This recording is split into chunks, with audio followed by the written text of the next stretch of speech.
حضرت مولانا شبیر احمد عثمانی صاحب کے بیانات سننے کے لیے ابھی مولانا صاحب کے یوٹیوب چینل مفتی شبیر احمد آفیشل کو سبسکرائب کریں۔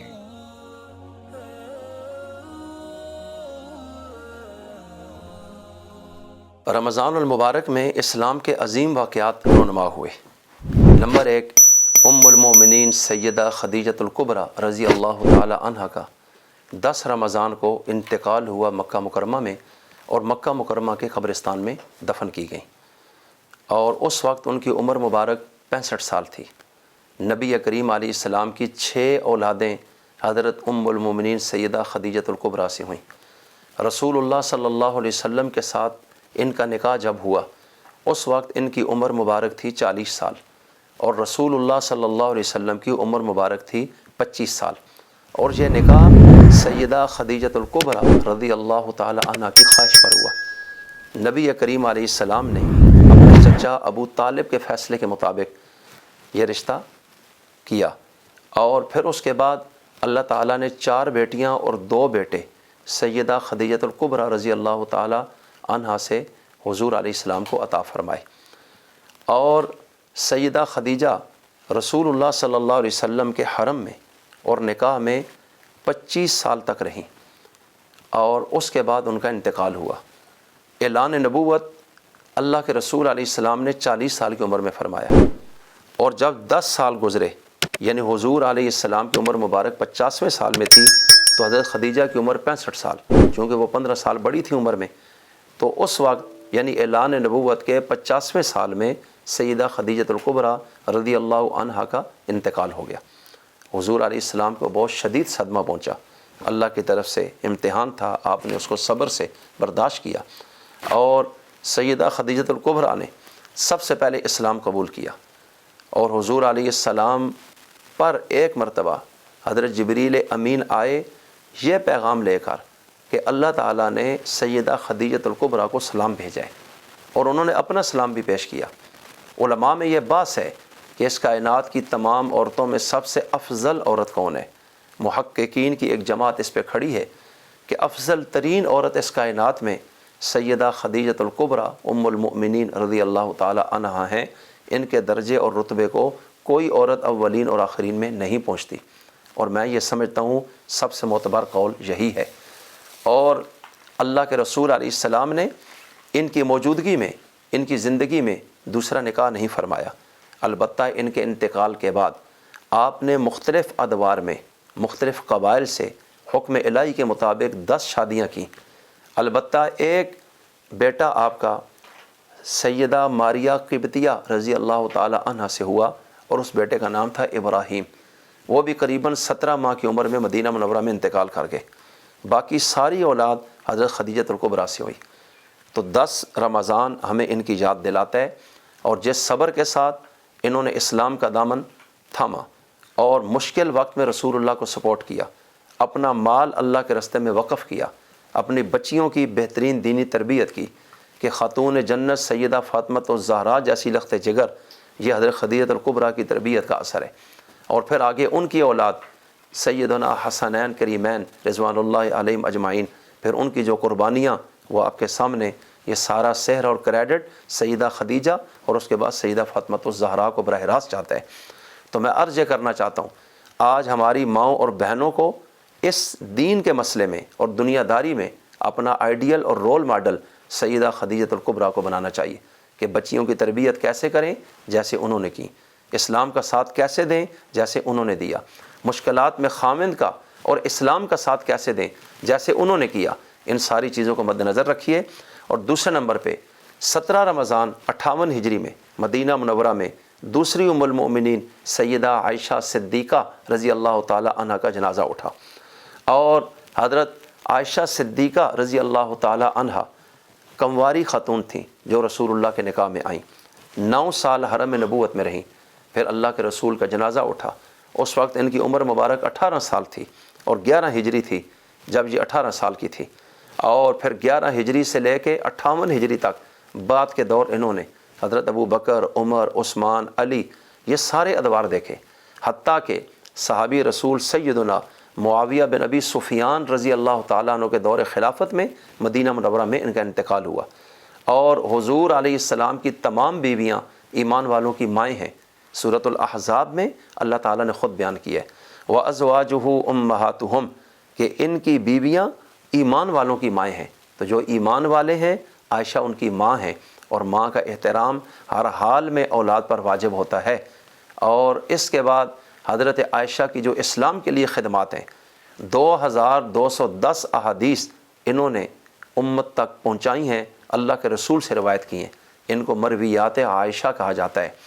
اور عروہ بن زبیر رضی اللہ تعالی عنہ کہتے ہیں کہ میں نے سیدہ عائشہ صدیقہ رضی اللہ عنہ سے بڑا فقیہ، عالمہ اور شاعرہ کسی کو نہیں دیکھا۔ یعنی عرب کے اشعار بھی ان کو بہت باکمال یاد تھے، دین کی انتہائی سمجھ رکھنے والی، حتیٰ کہ ان کا فتویٰ چلتا تھا اس دور میں، اور جلیل القدر کبار صحابہ کرام بھی کئی اہم مسائل میں سیدہ عائشہ سے شرعی مسائل پوچھتے اور فتویٰ لیتے تھے، اور ان کی رائے کا بہت احترام ہوتا تھا۔ تو آج ہمیں بھی اس ماں کا احترام کرنا ہے، اور 17 رمضان ہر سال ہمیں ان کی یاد دلاتا ہے۔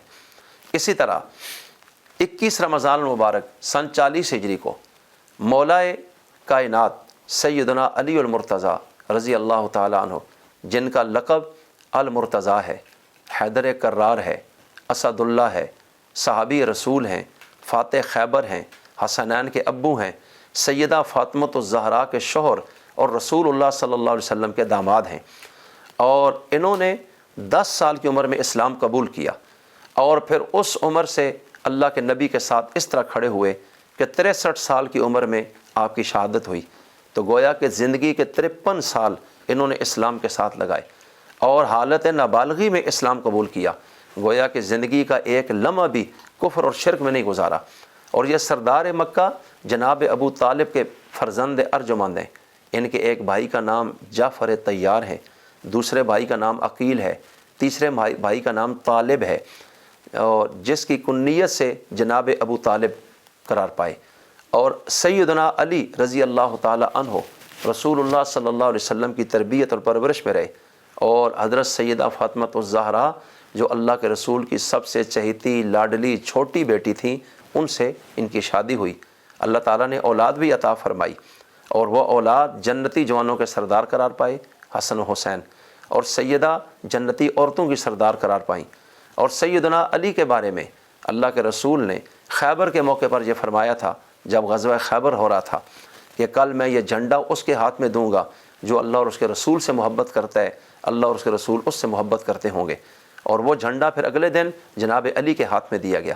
تو میں عرض یہ کرنا چاہتا ہوں کہ حضرت علی استقامت کے ساتھ اسلام کے راستے پر رہے، اور غزوہ بدر میں، احد میں، خندق میں، حدیبیہ میں اور فتح مکہ میں ہر مرحلے پر اللہ کے رسول علیہ السلام کے شانہ بشانہ رہے، حتیٰ کہ غزوہ تبوک جو رومیوں کے خلاف لڑنے کے لیے نکلے، اس وقت حضور علیہ السلام نے ان کو مدینہ منورہ میں چھوڑا کہ آپ میرے نائب کی حیثیت سے یہاں رہیں اور پچھلے امور کو سنبھالیں، اور وہ بھی حضور کے حکم سے۔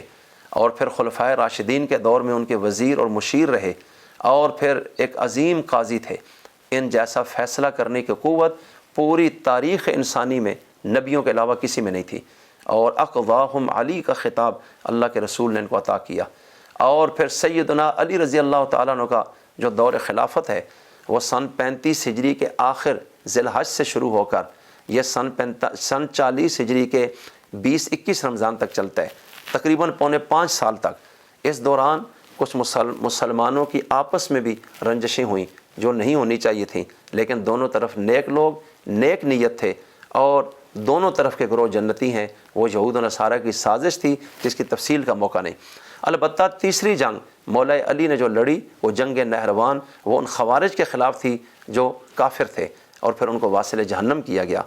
اور سیدنا علی جام شہادت 21 رمضان سن 40 ہجری کو نوش کر گئے، اور یہ کوفہ کی مرکزی مسجد کے گیٹ پر اللہ کے نام پہ قربان ہوئے۔ اور جب خنجر لگا تو زبان مبارک سے یہ ایک نعرہ اس وقت آیا، فزت برب الکعبہ، کعبے کے رب کی قسم میں تو کامیاب ہو گیا۔ یہ کامیابی کیا تھی؟ ایمان کی۔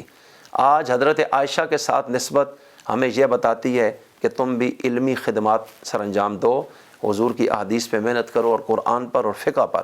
حضرت علی کے ساتھ اٹیچمنٹ ہمیں جرت، بہادری اور عدل سکھاتی ہے۔ سیدہ خدیجۃ الکبریٰ کے ساتھ اٹیچمنٹ یہ ہمیں رسول اللہ کے ساتھ وفا سکھاتی ہے۔ اور اسی طرح غزوہ بدر سن 2 ہجری میں 17 رمضان کو پیش آیا۔ قرآن کریم میں ہے اذ تستغیثون ربکم فاستجاب لکم، کہ جب تم نے اپنے رب سے مدد مانگی تو اللہ نے اس دعا کو قبول کیا اور کہا کہ میں تمہاری مدد کرتا ہوں۔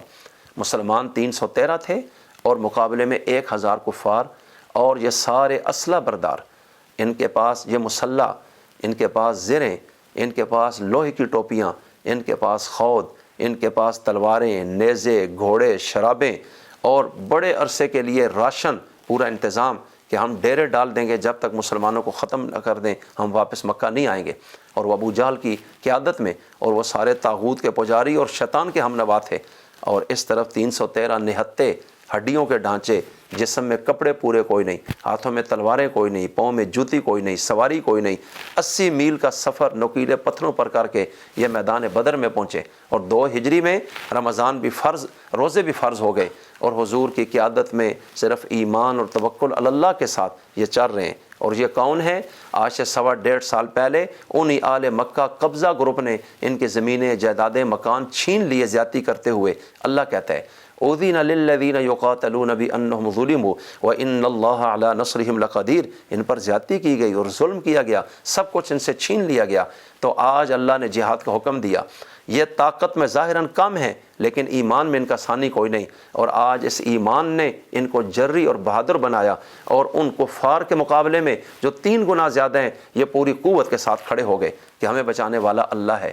اور پھر یہ میدان میں پہنچے، اللہ تعالیٰ نے ان کی مدد کے لیے 3000 فرشتہ اتارا، اور ان سب کے ایمان کی گارنٹی عطا فرمائی کہ یہ ہمارے مقبول لوگ ہیں، یہ متقین ہیں، صادقین ہیں، فائزون ہیں، مفلحون ہیں، راشدون ہیں، اور یہ جنت کے وارث ہیں۔ اور اس طرح اللہ تعالیٰ قرآن میں فرماتا ہے وَلَقَدْ نَصَرَكُمُ اللَّهُ بِبَدْرٍ وَأَنْتُمْ أَذِلَّةٌ، کہ پکی بات ہے کہ اللہ نے تمہاری مدد اس وقت کی تھی میدان بدر میں جب کہ تم تو کمزور تھے۔ فَاتَّقُوا اللَّهَ، اللہ ہی سے ڈرتے رہو، لعلکم تشکرون، اور یہ مدد کیوں کی کہ اللہ کے شکر گزار بن جاؤ۔ جو شکر گزار ہوتا ہے اللہ نعمتیں اور دیتا ہے۔ تو اصحاب بدر یہ ہمیں بتا رہے ہیں کہ ایمان بہت طاقتور چیز ہے۔ اگر تم ایمان پر قائم ہو جاؤ گے تو دنیا کے ساز و سامان کتنے زیادہ کیوں نہ ہو، اللہ ان کو زیر کر کے تمہیں دنیا میں غلبہ دے گا۔ بس ابھی یہی میسیج ہے کہ رمضان میں ہم ایمان بنائیں، ہم صدقہ دیں، ہم تسبیحات کریں، قرآن پڑھیں، اعتکاف بیٹھیں، لوگوں کے ساتھ خیرخواہی کریں، دلوں کو صاف کریں، اور اللہ ہمیں اس پر عمل کی توفیق عطا فرمائے۔